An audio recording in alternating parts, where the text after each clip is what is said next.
আমার বাবা, আপনাদের মুরব্বী যারা আছেন তাদের পরিচিত, তারা চিনবেন তাকে, আবুল কাশেম আহমেদ। উনিও অনেক কষ্ট করেছেন কালিহাতীতে দীর্ঘ সময়, কিন্তু হচ্ছে কোন মানুষ তার ভাগ্যের বাইরে যেতে পারে না। আর কালিহাতীতে আসলে যেটা বাস্তবতার বাইরে তো চিন্তা করতে চাই না, ভাবতে চাই না। কালিহাতীতে জাতীয় নেতারা ছিলেন, শাহজাহান চাচার মতো নেতা ছিলেন, কাজেই সেইখানে রাজনৈতিক ভাবে জায়গা করা খুবই কঠিন, খুব কঠিন ছিল, এটি বাস্তব। আমি রাজনীতি করে আসছি ছাত্র জীবন থেকে। আমি হলে রাজনীতি করেছি, বিশ্ববিদ্যালয়ে রাজনীতি করেছি, কেন্দ্রীয় রাজনীতি করেছি। আমি একদম তৃণমূল থেকে রাজনীতি করে করে এসেছি।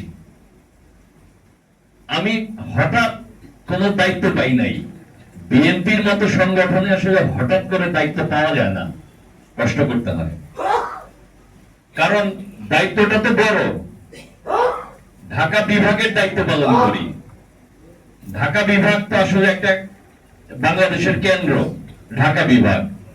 আমি 7টা জেলার দায়িত্ব পালন করি, সাংগঠনিক দায়িত্ব, এবং 2টা মহানগরের দায়িত্ব পালন করি, নারায়ণগঞ্জ এবং গাজীপুর মহানগর। অর্থাৎ ঢাকা সিটি ছাড়া রেস্ট অফ দ্য ডিভিশন সাংগঠনিক ভাবে আমার জুরিডিকশন।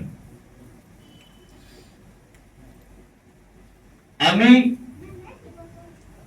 অনেক সংগ্রাম করে এখানে এসেছি। আজকে আমি এই যে এখানে এত সিনিয়র মানুষরা আছেন, মুরব্বীরা আছেন, অভিজ্ঞ মানুষরা আছেন, আপনাদের সামনে আমি বক্তব্য দিচ্ছি প্রধান অতিথি হিসাবে। তো এটা বিষয়টা অনেক বড়।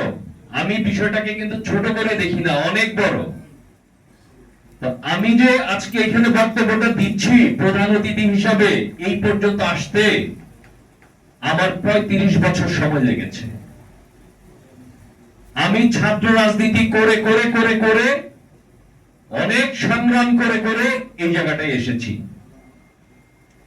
আমার যখন 23 বছর বয়স, তখন পুলিশ আমার 8টা দাঁত ভেঙে দিছে। আমার কিন্তু 8টা দাঁত নাই। আমরা ছাত্র ধর্মঘট করছিলাম। শেখ হাসিনা 1996 সালে প্রথম প্রধানমন্ত্রী হয় বাংলাদেশে। এর আগে আওয়ামী লীগ ছিল, তার বাবা ছিল, কিন্তু উনি তো ছিলেন না। উনি 96-তে প্রথম প্রধানমন্ত্রী হয়। প্রধানমন্ত্রী হয়ে প্রথম আক্রমণ করে ঢাকা বিশ্ববিদ্যালয়ে। জানে ছাত্র দলকে আগে দমন করতে হবে, বিএনপিকে দুর্বল করতে হলে, আর ছাত্র দলকে দমন করতে হলে ঢাকা বিশ্ববিদ্যালয়ে আগে আঘাত করতে হবে। আমি প্রথম শিকার যে কয়জন, তার মধ্যে আমি একজন। তখন আমার 23 বছর বয়স। আমার তো ভাই নাই, আমি একাই। আমার বোন আছে কিন্তু ভাই নাই। আমার পরিবার থেকে আমাকে রাজনীতি থেকে সরিয়ে নেওয়ার তো চেষ্টা কম করা নাই, নিশ্চয়ই অনেক চেষ্টা করেছে, কিন্তু তারপরেও আমি রাজনীতি করে গেছি ধারাবাহিকভাবে। রাজনীতি একটা নেশা, মিছিল মিটিং একটা নেশা, রাজপথের একটা নেশা আছে, একটা টান আছে রাজপথে। এখান থেকে উঠে আসা যায় না এত সহজে। আমি জেল খেটেছি, 48টা মামলা জামিন করে বের হয়েছি। আমার রিমান্ডে আমি মারাত্মক নির্যাতন ভোগ করেছি। রিমান্ডে চরম নির্যাতন। এগুলা অতিক্রম করে, এগুলা মোকাবেলা করে করেই আমি আজকে বিএনপি কেন্দ্রীয় নির্বাহী কমিটির সহ সাংগঠনিক সম্পাদকের দায়িত্ব পেয়েছি। আমি ঢাকা বিভাগের দায়িত্বে আছি এবং আমি কালিহাতীতে দায়িত্ব নিয়ে কাজ করি। আমার দল থেকে দিয়েছে আমাকে দায়িত্ব। দল থেকে যতক্ষণ দায়িত্ব না দিয়েছে ততক্ষণ আমি কালিহাতীতে যারা দায়িত্বপ্রাপ্ত ছিল তাদেরকে কখনো বিরক্ত করি নাই। কারণ আমি তো দলের লোক। দলের যে সিদ্ধান্ত, সেই সিদ্ধান্ত আমাকে মানতে হবে, এটি দলের নিয়ম। দল করলে এমনই। আমি আমাকে অনেকে অনেক কথা বলে, অনেকে গালাগালিও করে, আমি এটার উত্তর দেই না। কেন দেই না জানেন? ধরেন এই মোবাইলটা আমার, আমি এটা ইসমাইল ভাইকে দিলাম, উনি নিলেন না, তাহলে মোবাইলটা কোথায় গেল? আমার হাতেই রয়ে গেল। তো গালি আমাকে যারা দেয় আমি এগুলো নেই না, কাজে এটা তাদের কাছে থেকে যাচ্ছে। কারণ আমাদের তো সামনের দিকে যেতে হবে, সামনে অনেক কাজ, অনেক পথ।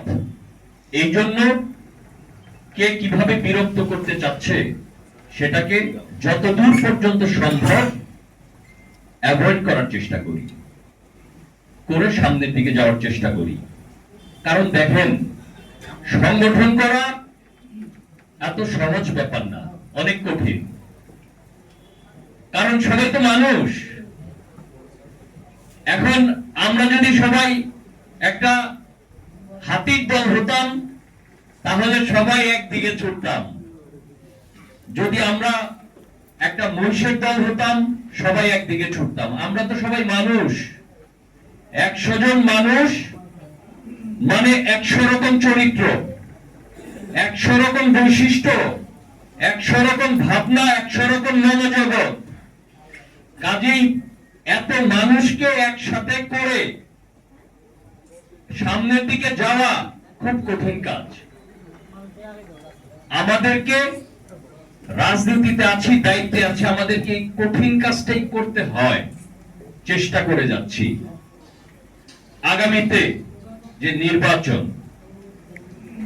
এই নির্বাচন, বিএনপি হচ্ছে বাংলাদেশের সর্ববৃহৎ সংগঠন।